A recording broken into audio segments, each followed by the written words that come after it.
I reminisce about the love we had. I reminisce about the love we had. Tender moments seem to go so fast. Reminisce, reminisce. I reminisce about the love we had. I reminisce about the love we had. A love so strong it will never pass.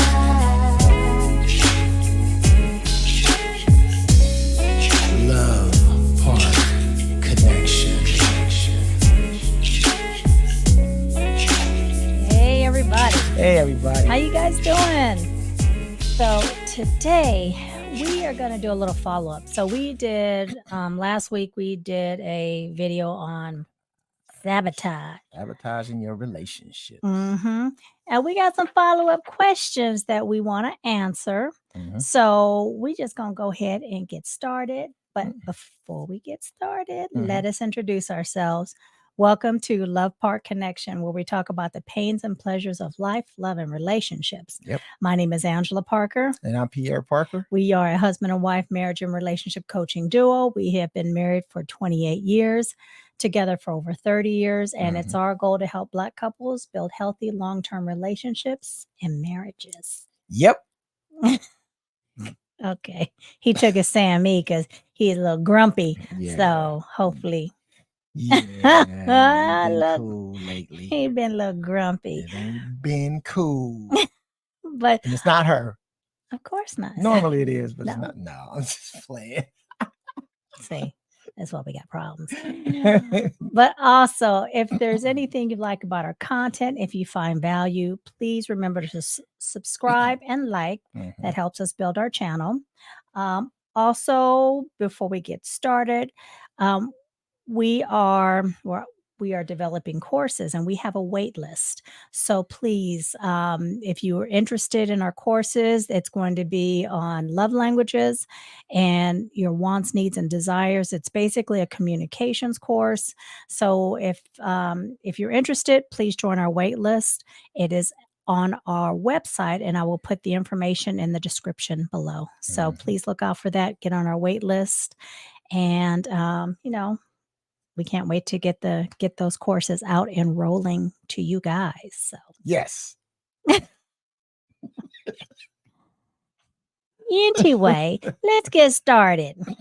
So he can go take his nap. Yeah.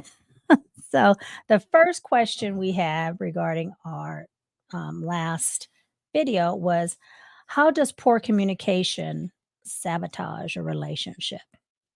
And this is a good question because we didn't talk about the communication portion, how you can sabotage your relationship just through your communication. So poor communication is one of the most common ways couples unintentionally sabotage your relationships. So when you avoid discussing your feelings, or you make assumptions, or you fail to really listen to your partner, then this can build up into misunderstandings and resentment.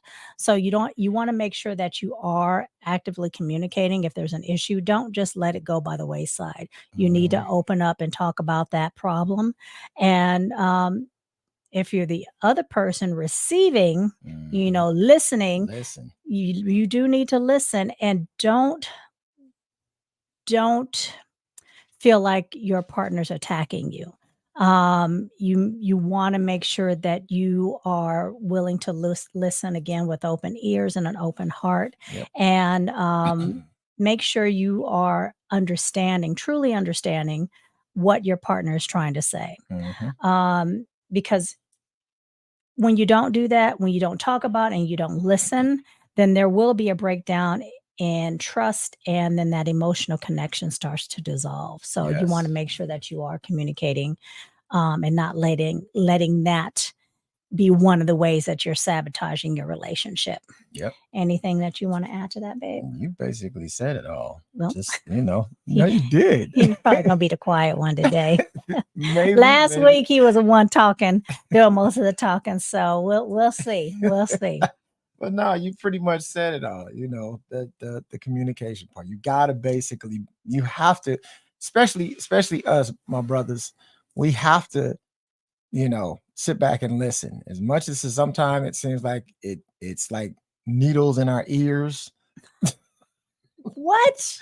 Sometimes it's like needles in our ears, and we want to say what we want to say. Sometimes no, we have to sit back and we have to listen to what they're saying. And sometimes our actions and not listening and things like that could be a form of sabotaging. Did he really just say needles in needles your ears? In their ears. Like, Okay. so yeah. Okay. Sometimes it can be. Okay. So you heard it, ladies. Needles in their ears. Okay. Yes. Look, Nita, we know some people. Anyway. Question 2.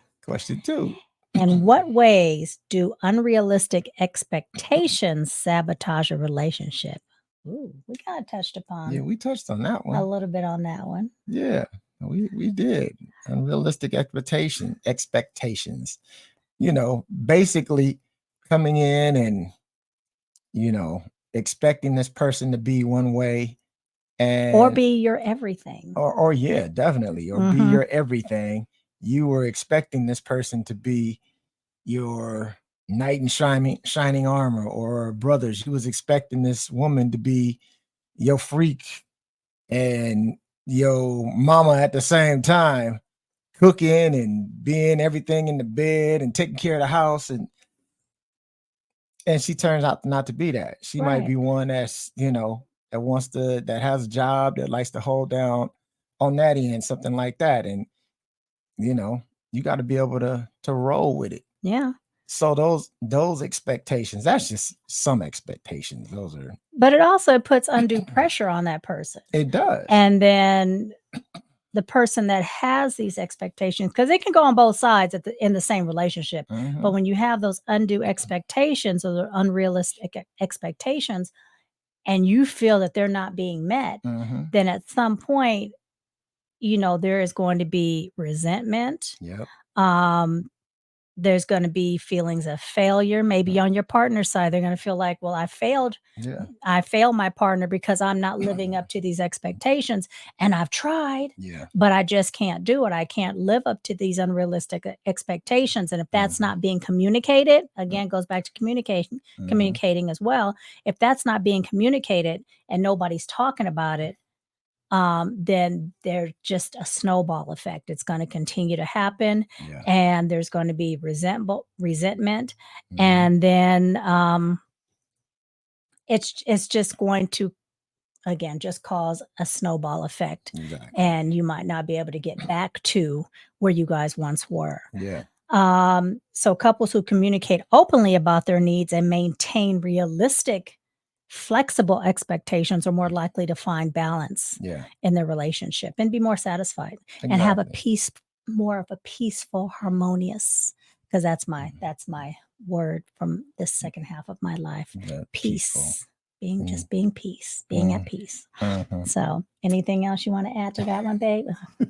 Being peace. Being at peace. Being at peace. Being at peace. Being at peace. I got it. Yeah.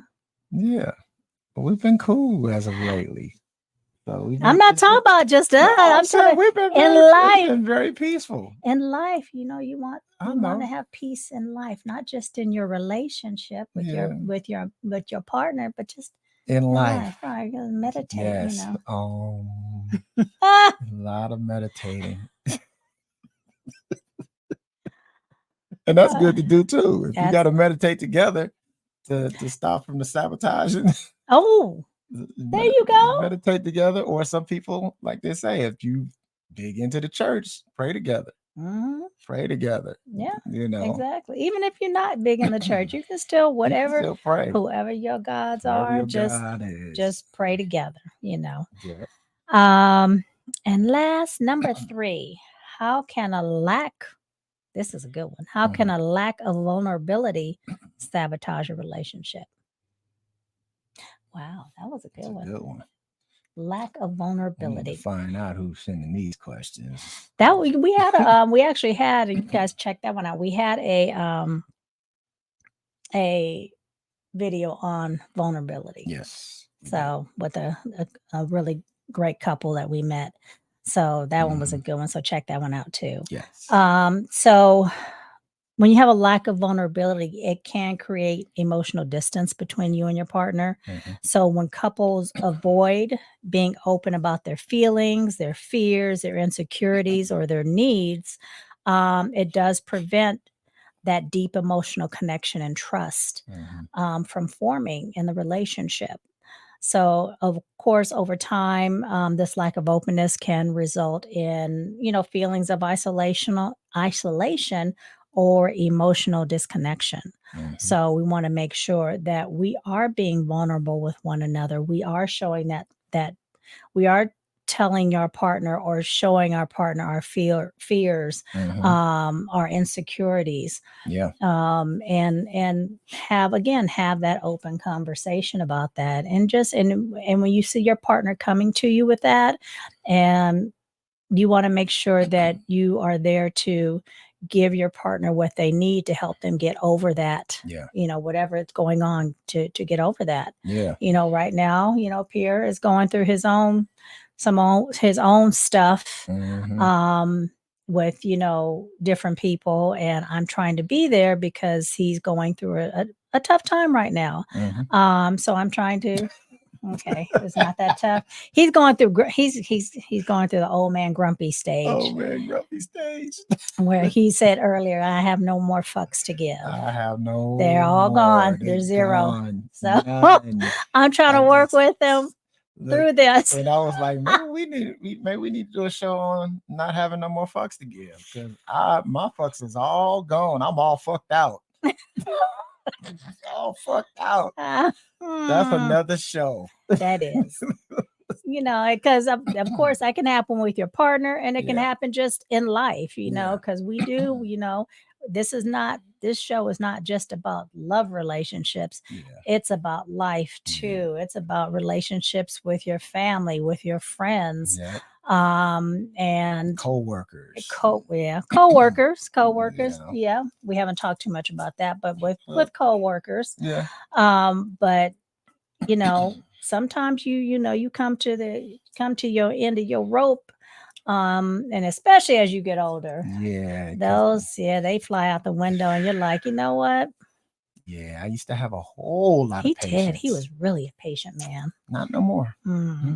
So that's where his vulnerability is coming in. And I'm trying to be there to, walk him through this and just be there to listen sometimes to what he has to say. So, and that's what we need. We need more. And I know it is out there. And of course, if you listen to all the social media and stuff like that, they'll say all kind of stuff like, well, women don't listen to me when I say blah, blah, blah. But men don't. But brothers, it's a lot of women that will listen to you. So it's okay for us to be vulnerable to the ones that we love, who we know have our back and trust. Now, you don't want to be vulnerable with everybody, but it's okay to be vulnerable to your partners, the ones that you love, the ones that have your back. That's because that's what this whole thing is about. That's what being in a relationship is about. Being able to be vulnerable and talk to them and let them know what's going on with you. And as far as that woman, you have to be able to, reciprocate it. Is that the right word? Take it in and understand it and give it back to them, and be that cushion, because it's hard enough for men to come to women enough to be vulnerable. It's already hard enough for that, So when they do come, ladies, trust me, if you want to see your man act in a different way and really love you and respect you, be there when he's vulnerable for him. Right. And don't look at him differently. Because some men, will show their vulnerable side by crying. Some will show their vulnerable side just by sitting quiet. But be willing to, whatever it is that he is showing, what type of emotion he is showing, you've got to make sure that you're able to handle that, and you're able to really be there and not judge. Because you don't want your man judging you when you come with your fears or insecurities, or you just having maybe a horrible week. Mhm. You want him to understand and show that empathy. Was it empathy, sympathy? One of those. I always get those mixed up. Anyway, you want him to show that love and that empathy. You want him to show that love and respect to you. So please give it back to your man, or Yeah. if it's a brother, if it's your father, if it's an uncle, be that type of woman that can be there Yeah. and give it back, and just be there sometimes just to listen. Yep. And my brothers, even though I said I used the term needles in the ears, when they come to you, that's just for everyday certain things. Sometimes they just, they'll get the blah, blah, blah, blah, blah, blah, blah, blah, blah. But when they come to you and they really have a problem, they need you to really listen, and they're being vulnerable. That's when we have to set all that other bullshit aside, the needles and all that shit, and we have to be there and listen for them. And Whatever it not takes. necessarily fix it, just listen. Yeah, we can't always. No, you can't. That's the hardest can't. thing for fixers. Right. I'm a Right. fixer. He's a fixer. And that is the hardest thing. Yeah. Yeah. So, And most men want to be fixers, especially to the woman or the people that they love. So. yes. So that is the way to not sabotage your relationship through vulnerability, is to be there when they come to you with some vulnerable stuff that they need to talk about. Right. So exactly. All right. Yeah. Anything else? I think that's it. Yeah, that's it. So you guys, thank you again for joining us. Please remember to check out our website, sign up on the wait list. And as soon as that course is out, we will be sending out emails, and we might have a special for the first maybe 30 people that sign up for a course. We're still working that out, but check it out. Sign up on the wait list, and then I guess that's it for right now. That's But it. we will see you guys again real soon. Thank you guys for joining us. Bye. Bye-bye.